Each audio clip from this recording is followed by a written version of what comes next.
ছুটি হয়ে গেছে যখন সোনার ছুটি হয়ে গেছে।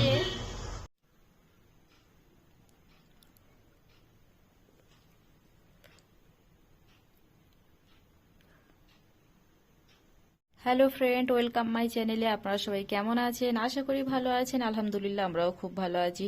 তো সকাল সকাল সোনামাকে স্কুলে নিয়ে যাচ্ছি। সোনামার খাওয়ানো হয়ে গেছে। চলো মা, দেখি আমার দিকে। চলো।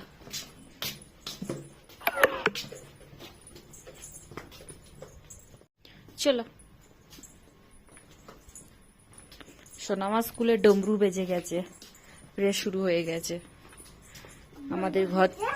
আমাদের ঘর থেকে শুরু না যায়, রুম থেকে না মা?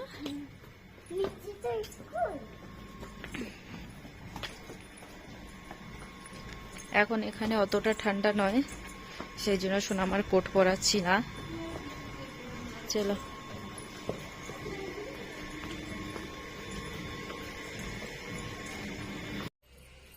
সব প্রেতে দাঁড়াচ্ছে লাইন দিয়ে, তো আমি দিয়ে চলে এলাম সোনামাকে। এবার সোনামার বাবাকে তুলবো, তারপর সোনামার বাবা দোকানে যাবে, তারপরে আমি রান্না বান্না করবো। আমার ডিউটি এমন। তা আজকে সোনামার খিচুড়ি বানিয়েছিলাম। একদিন খিচুড়ি, একদিন সুজি, একদিন ভাত আলু এরকম দিই, কারণ এখানে কিছু অমলেট বা কিছু করে দেওয়া যায় না। আর ব্রেড সোনামা সস দিয়ে খায় না, এখানে তেমন কিছু আমি দিতে পারি না। পাস্তা দেওয়া যায়, তো সোনামার পাস্তা নিয়ে আসা হবে, নিয়ে আসা হয়নি, খতম হয়ে গেছে, শেষ হয়ে গেছে পাস্তা। আবার আন্ডা দিয়ে বানানো যাবে না। মাছ মাংস ডিম এসব এই স্কুলে অ্যালাউ নেই, কারণ কোনো বাচ্চা খায় না, এটা নিরামিষ পাহাড়ি। তো সোনামার সবসময় যেন চিন্তা হয় যে কী সবজি দেবো। শুধু সবজি সোনামার জন্য বানাতে হয়, আর শুধু আলু ভাজতে হয় বা শুধু এরকম কিছু। আর অন্য জায়গা হলে কি হয়, একটু অমলেট করে দিল, আলুর একটু সঙ্গে ডিম ভেজে দিল। বাচ্চাদের এখানে এসে সব নেই, শুধু বাঁচতে হয়, তো ওই জন্য একটু প্রবলেম হয়। তো তাও বাচ্চাদের দিতে হবে, কোনো কিছু করার নেই। তো চলুন সোনামার পাপাকে তুলে আমি রুমে পৌঁছে গেলাম, তো এখনো শুয়ে আছে।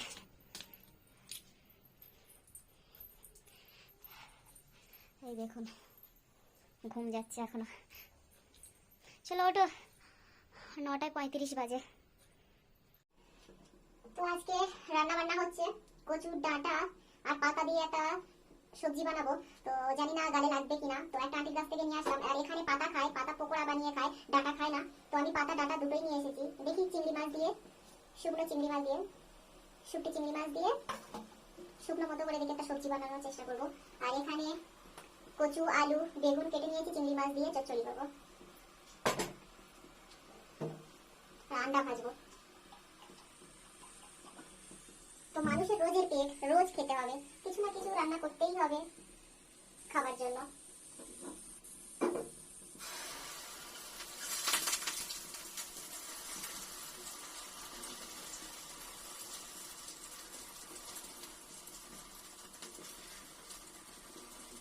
তো কখনো ভালো কখনো মন্দ, এইরকমই রান্না হয় প্রত্যেকটা বাড়িতে।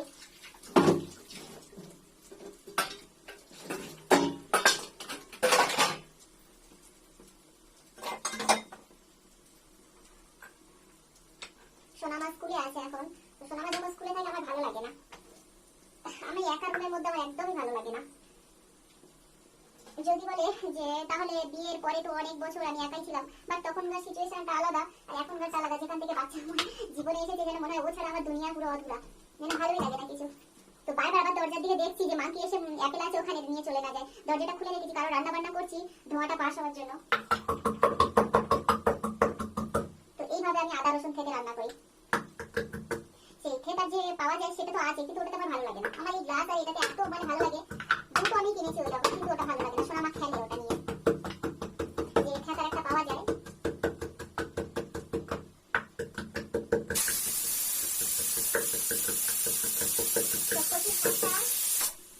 তো কচুর শাকটা আমি সিদ্ধ করছি লবণ আর হলুদ দিয়ে, তারপরে রান্না করবো। গরম পানি দিয়েছি, মা বলে গরম পানি দিলে আর গালে লাগে না, কিন্তু ধোয়ার সময় ঠান্ডা পানি দিয়েছি। তো চলুন।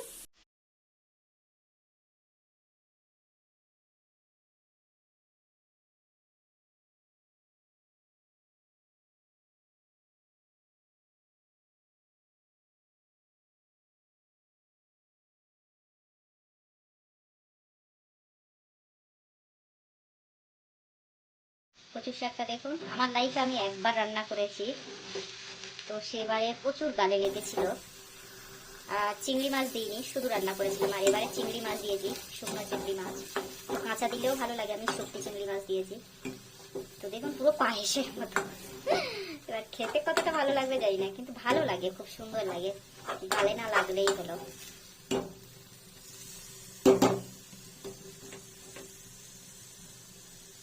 তো 4টে সিটি দিয়েছি, একদম গলে গেছে। রান্না বান্না রেডি হয়ে গেছে, এক বালতি জামা কাপড় ভিজানো আছে, এবার কেচে নিয়ে এগুলো।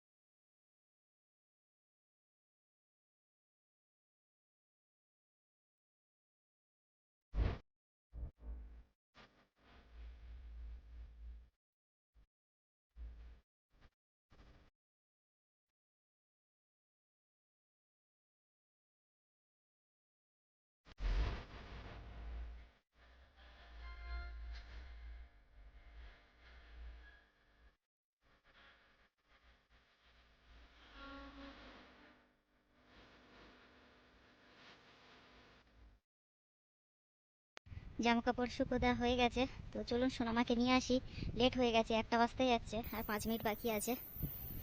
ক্লিপগুলো লাগিয়ে দিই।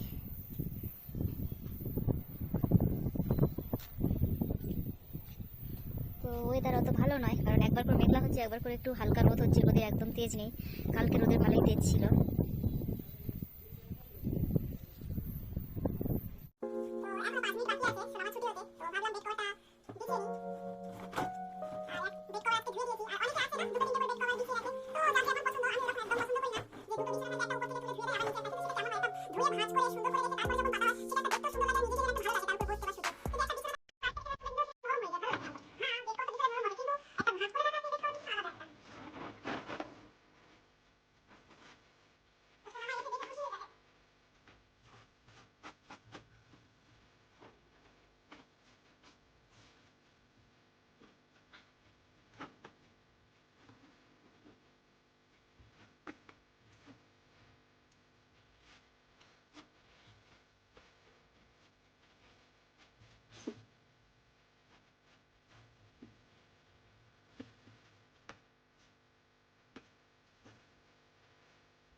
তো বিছানা হয়ে গেছে, দেখুন কত সুন্দর লাগছে। তো সোনামার পছন্দ, আর সোনামার পাপার পছন্দের এই বেড সিটটা।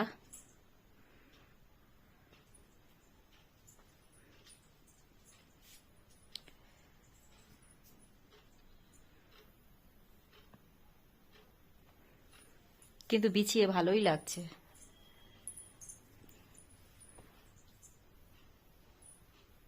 তো চলুন সোনামাকে আনতে যাই। পৌঁছে গেছি সোনামা স্কুলের কাছে।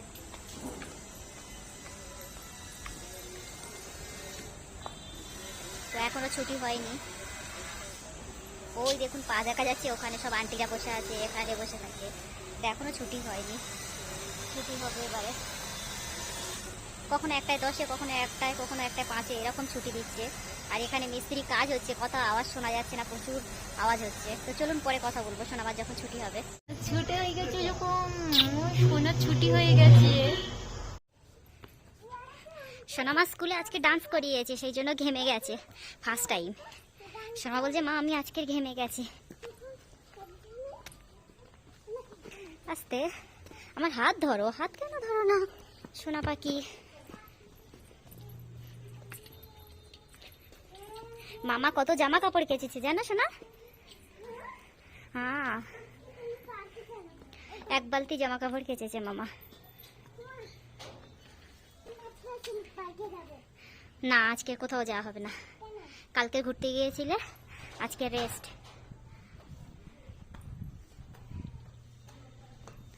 মামা তাড়াতাড়ি দৌড়ে দৌড়ে এসে থাক গেছে, দেখি মামুকটা। আরে বাবা, ও বাবা সোনা দেখে কি খুশি হয়ে গেছে। হ্যাঁ ও বাবা বলছি হ্যাঁ সোনা পরি তো 30 দিন 12 মাস 365 দিন এই ব্ল্যাঙ্কেট গুলো আমাকে ভাঁজ করতে হয়। মাঝে মাঝে সুন্দর করে ভাঁজ করে রাখি, মাঝে মাঝে এমন করে রাখি। তো এই নতুন এই কভার গুলো সব লাগিয়েছে, নিচের কভার গুলো তো আর বছর লাগিয়েছিলাম, এবছরে এটা লাগিয়েছি এটা লাগিয়েছি। তো কত ভাঁজ করব, রোজ রোজ ভালোও লাগে না। শুতে গেলেই ব্ল্যাঙ্কেট আর দিনভর সোয়েটার। সোনা তুমি খুশি হয়ে গেছো দেখে? হ্যাঁ চলো, তোমার লাঞ্চ ফিনিশ করেছো?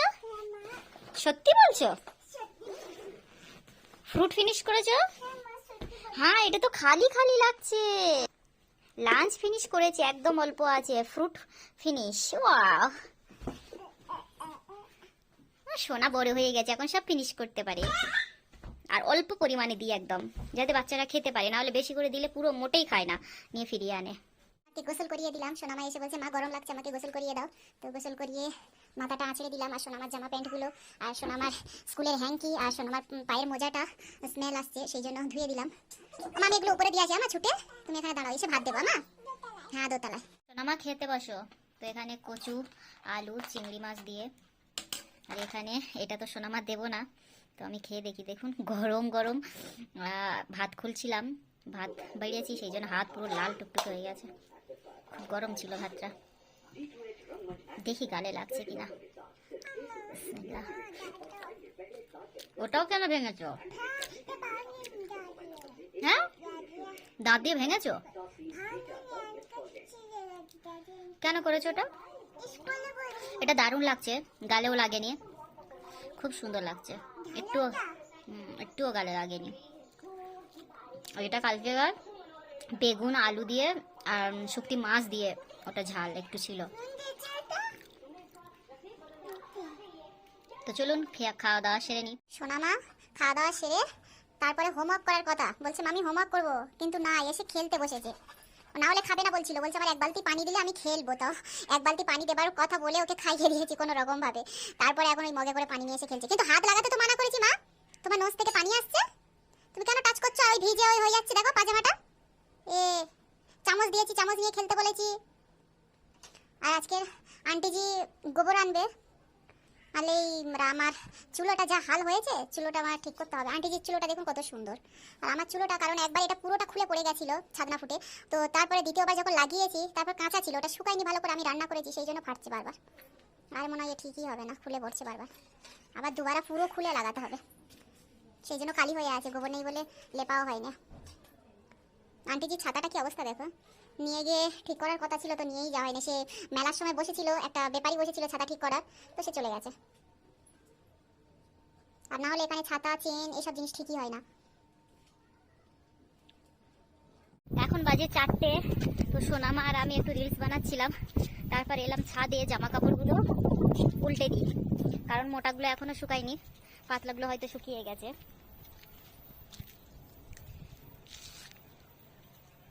এখন রোদ আছে ভালো। সোনামা এই দেখুন রোদ বলে সোনামা জামা খুলে দিয়েছে, একটাই জামা পরে আছে, সোয়েটারটা খুলে ওখানেই রেখে দিয়েছে। আর এই দেখুন মাথার উপরে মাংকি কেমন করছে, এই তাকাওনি এক্ষুনি কামড়াতে আসবে। একটু আগে 5-6 জন মিলে আমাদের উপরে অ্যাটাক করছিল, আমরা দোতলায় যখন ছিলাম, তো একটা ডান্ডা নিয়ে যত ভাগাচ্ছি তত আরো দাঁত খেঁচে এসে কামড়াতে আসছে। এমনভাবে কামড়ায় তো কম, কিন্তু এমনভাবে আসবে না যেন মনে হবে গায়ের চামড়াগুলো সব তুলে নিয়ে চলে যাবে, এত ভয় লাগে। একবার আমার সাথে এরকম ঘটনা ঘটেছিল, আমি ছাদে জামা নিতে এসেছি, আর ওরা হয়তো কোথাও অ্যাটাক খেয়ে এসেছে, কোথাও কেউ বকেছে ওদেরকে, আর একেবারে 15 জনের মতো ছাদ ভরা হয়েছিল, আর আমি দেখিনি, আমি উপরে উঠে গেছি, আর আমাকে সবাই মিলে ঘিরে ধরে একদম জামা চার ধারতে জামাগুলো টানছে। মানে আমি এমন একটা হয়ে গেছি, ভাবছিলাম এই 3 তলার ছাদ থেকে জাম্প করব নিচে, কিন্তু মানে কি একদম জাম্প করে দিতাম আর একটু হলে, মানে তারপর দিমাগে এলো যে আমি জাম্প করলে তাহলে আর বাঁচতামই না। তারপর আবার ফিরে এদিকে চলে এসেছি, সরে এসেছি। আর তারপরে মাংকিগুলো আবার একটা ভাইয়া ছিল নিচে, ও শুনতে পেয়েছে অ্যাটাক হলে তো অনেকগুলো চেঁচামেচি করে, তারপর শুনতে পেয়ে একটা ডান্ডা নিয়ে এসে আবার ওদেরকে মানে তাড়িয়েছে। বাপরে, সেই দিনটা এখনো ভুলতে পারি না। এমন মানে মনে হচ্ছে আমার চামড়াগুলো চার ধারতে খুলে নিয়ে নেবে এমন ভাবে। তো এখানে মাংকি খুব খতরনাক, আর এখানে মাংকির ভয় প্রচুর, সবাই খুব ভয় করে, মানে এমন না কামড়ায়, অনেকের কামড়েছে এমন ভাবে। ওই দেখুন ঘুরে বেড়াচ্ছে, এদেরই রাজত্ব এখানে। জামা কাপড় রাখো ছিঁড়ে দেবে, জামা কাপড় সব নিয়ে চলে যাবে। আর একটা কি, যখন কোনো খাবার দাবার এক্সট্রা হয় না তখন ছাদে বা কোথাও দিলে সব খেয়ে নেয় ঠিক কথা। সেই জন্য এখানে এত মাংকি খেতে পাই বলে এত আসে। কিন্তু আমরা অনেক দূরে দূরে যখন গ্রামের নিচের দিকে ঘুরতে যাই তো সেখানে একটাও মাংকি নেই, কারণ গ্রামে বেশি মানে রাখে না। আর যদি গ্রামের মধ্যে অনেকগুলো মাংকি ঢুকে যায় তো অনেক গ্রামবাসীরা সবাই মিলে ওদেরকে তাড়িয়ে দেয়, কারণ অ্যাপেল চাষ হয়, সেখানে অ্যাপেলের ক্ষতি করবে, খেয়ে নেবে সব। আর ওই জন্য এইখানটা থাকে, এখানে তো আর কেউ কিছু চাষ করতে পারে না। আর বছরে আমি কুমড়ো গাছ চাষ করেছিলাম, কুমড়ো গাছ তো পুরো ফুল ধরে গেছিল, কুমড়ো ধরবো ভাব হয়ে গেছিল, পুরো উপড়ে নিয়ে চলে গেছিল। তো সেই জন্য এবছর আর কিছুই লাগাইনি রাগে। তো চলুন জামা কাপড় উল্টে দিই, অনেক বক বক করে ফেললাম। এখন বাজে 4:30। তো আমি আর সোনামা দুজনে ডিসাইড করলাম যে ছাতু খাবো। সোনামা কোনোদিন খায়নি, আজকে ফার্স্ট টাইম ট্রাই করবে। আর এই ছাতুটা পাঠিয়েছে আমার বড় ভাবি আমাদের জন্য। তো এটা মুড়ির ছাতু, তো আমার দাদা ছাতু খুব পছন্দ করে, সেই জন্য মুড়ি ভেজে আনে মেশিনে, আর মেশিন থেকেই ছাতু বানিয়ে নিয়ে আসে, নিয়ে আমার জন্য পাঠিয়েছে, বলে খেয়ে দেখবে। তো আমিও অনেক দিন থেকে হয়ে গেল খাইনি। আর চিনি আমি গরম পানি গুলে নিয়েছি, কারণ এ বাবা আমার সোনামা খাবে কি জানি না, কিন্তু আমরা খেতাম আগে। এত পাতলা নয়, আর একটু টাইট করতে হবে। আর অল্প করে গুলছি, কারণ এখন ভালো লাগবে কি দেখি, অনেক দিন থেকে খাইনি। আর এটা ঘরের চালের ভাজার মুড়ি, তো ভালোই লাগবে। তো ছাতুর সঙ্গে কেউ কিছু আর মিশিয়ে খাই কি বলবেন, আমি চিনি দিয়ে ছাতু খাই, মুড়ির ছাতু। ছোলার ছাতু তো পেঁয়াজ আরও কি কি দেয়, আমার সোনামা ধরে আছে। তো দেখি অল্প একটুখানি না, ভালো, ইয়াম্মি, খেয়ে নাও। সোনামা ছাতু খাইনি, আমি ভেবেছিলাম সোনামা প্রচুর খাবে, মিষ্টিটা একটু বেশি হয়ে গেছে। তো সোনামা 1 চামচ খেয়ে আর খাইনি, বসে আছে। এবার সোনামা করবে হোমওয়ার্কটা করে নাও। আর বলছে টিভিতে কার্টুন দাও, এখন কিছু চলবে না হোমওয়ার্ক না কমপ্লিট হলে। চলো হোমওয়ার্ক কমপ্লিট হবে, তারপরে কার্টুন। এখন ঘড়িতে বাজে 4:40। चलो चलो चलो चलो, उठो उठो उठो उठो, होमवर्क फिनिश, फिर उसके बाद देखना कार्टून। चलो चलो उठो फटाफट। এটা একটা বুক হওয়ার কথা। তো আমরা দেশে গিয়েছিলাম, ওখানে 3-1 কপি পাওয়া যাচ্ছিল না, আলাদা আলাদা বুকস কিনতে হয়েছে। সেই জন্য হিন্দি, ইংলিশ, ম্যাথ, তার জন্য 3টে। আর এখানে 3-1 কপি কিনলে একটা বুকসের মধ্যে 3-1 কপি রয়ে যায়। চলো 100। এটা কি বলো তো, A to Z, small letter Z তক চলে গেছে, Z পর্যন্ত চলে গেছে স্মল লেটার। ম্যাট্রি বক্স এ বলো। আর হিন্দি অ সে গয় জ্ঞানী তাক। সানাম দুষ্টুমি করে পেন্সিল সব ভেঙে দিচ্ছে। অ সে গয় জ্ঞানী তাক না মা। আর ম্যাথ 1 to 100।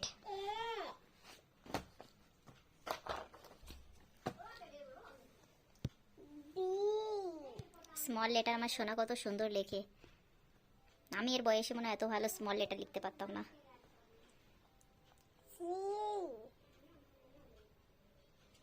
চলো ফটাফট হোমওয়ার্ক করে কমপ্লিট করো। সোনামা হোমওয়ার্ক করতে করতে ঘুমিয়ে পড়ছে। তো বন্ধুরা আজকের ভিডিওটা এই পর্যন্ত, টাটা, দেখা হবে নেক্সট একটা নিউ ভিডিওতে। ভালো থাকুন, সুস্থ থাকুন। সোনামা ঘুম পাচ্ছে তোমার হোমওয়ার্ক করতে করতে?